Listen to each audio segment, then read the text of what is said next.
The building at 4 a.m. belonged to no one but Joe.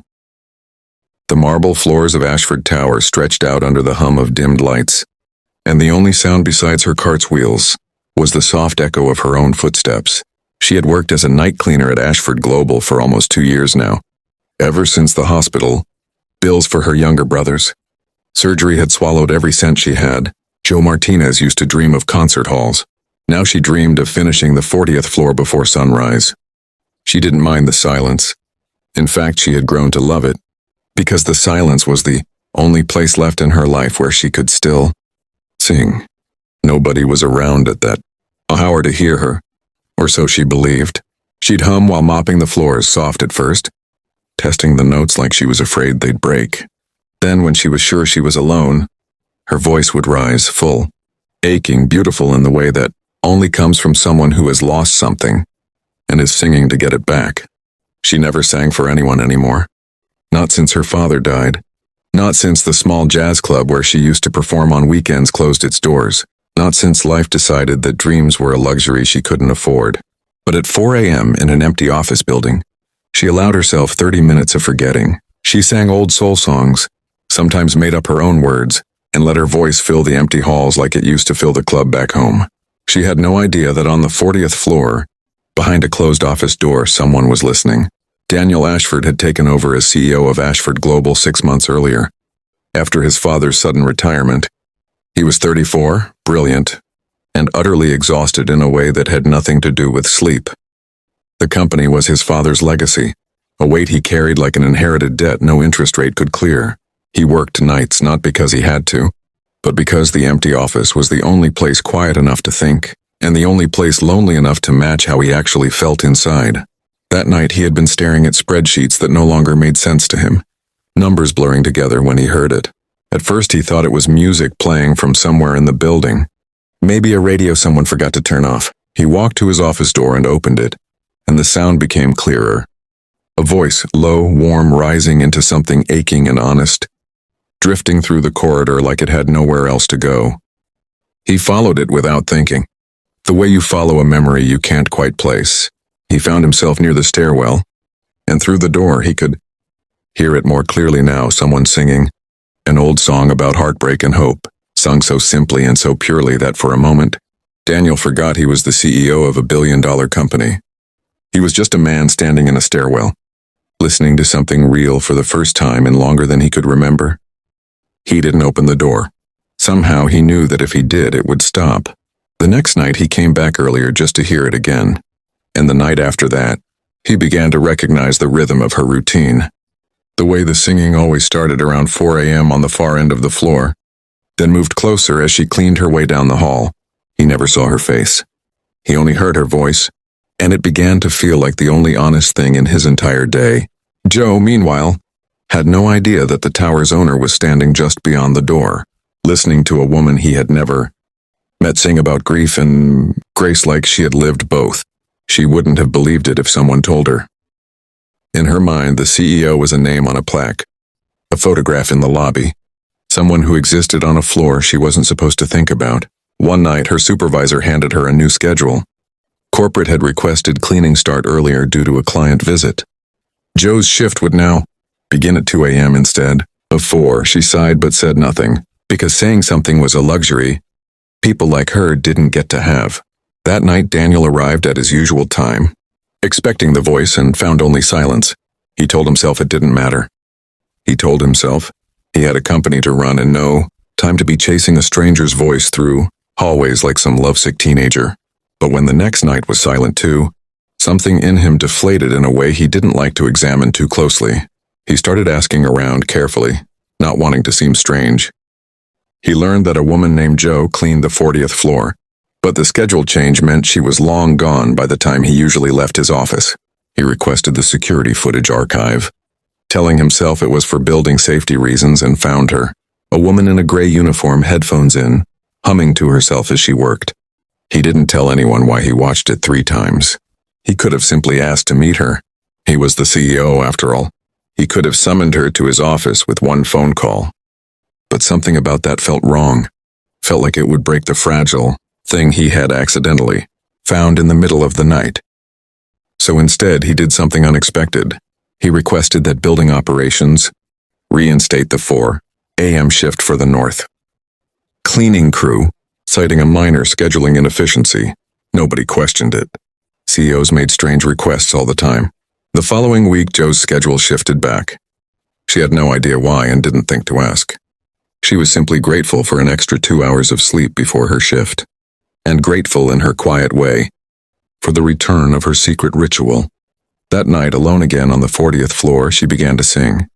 Daniel sat in his office with his door open just slightly, and for the first time in 6 months, he smiled without meaning to. This went on for weeks.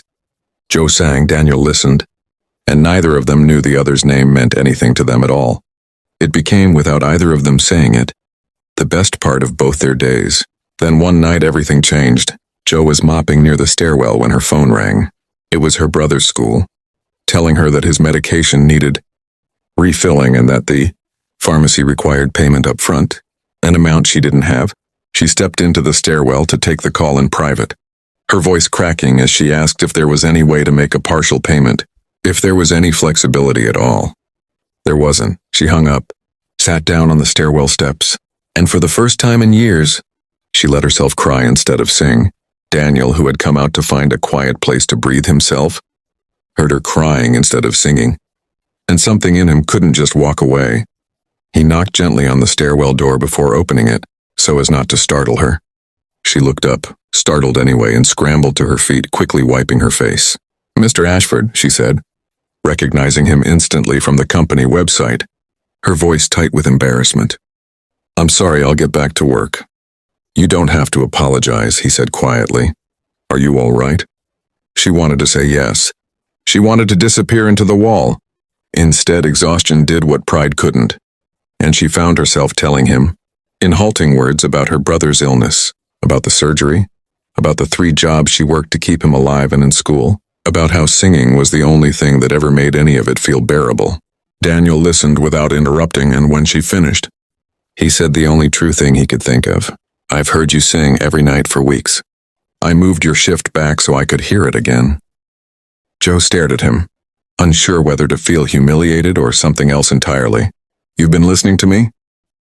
"I didn't know how to ask to meet you without ruining it," he admitted. It sounds foolish saying it out loud. She didn't know what to say. Nobody had ever admitted something so honest to her. Certainly not a man in his position. For a moment, the space between the CEO and the cleaner disappeared entirely, and there were just 2 exhausted people standing in a stairwell at 4 a.m., both of them lonelier than anyone around them ever guessed. He didn't offer her money that night, and she was grateful for that, because money would have made it transactional, would have made her feel like an object of pity rather than a person.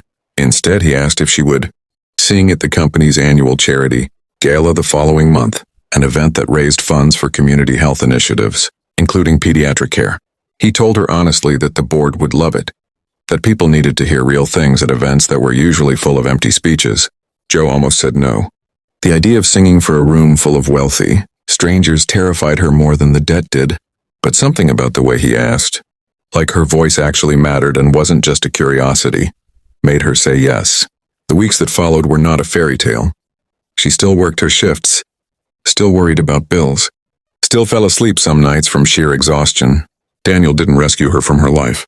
He simply started showing up in it in small, respectful ways. He connected her brother's family to a hospital financial assistance program the company sponsored, not as a personal favor, but by making sure the same access existed for every employee's family who needed it. He never made it about himself. The night of the gala arrived, and Joe stood backstage in a borrowed dress, more terrified than she had been in years. When she stepped out and the lights hit her, she almost turned around. But then she saw Daniel in the front row, not looking at her like an employer, but like someone who already knew exactly what she was capable of. She sang. Her voice filled that room the way it used to fill the small jazz club years ago.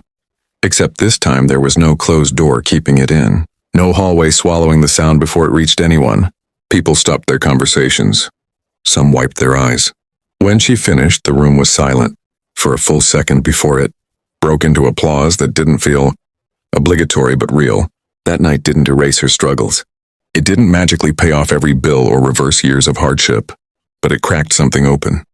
A local music producer in attendance approached her afterward, moved enough to offer her studio time. It wasn't a record deal, wasn't fame, wasn't a fantasy ending. It was a door, finally opened after years of them being closed. Jo didn't quit her cleaning job right away. She couldn't afford to. Not yet, and she was too proud to let one lucky night convince her the world had changed overnight. But she started recording on her days off, slowly building something of her own for the first time since her father died.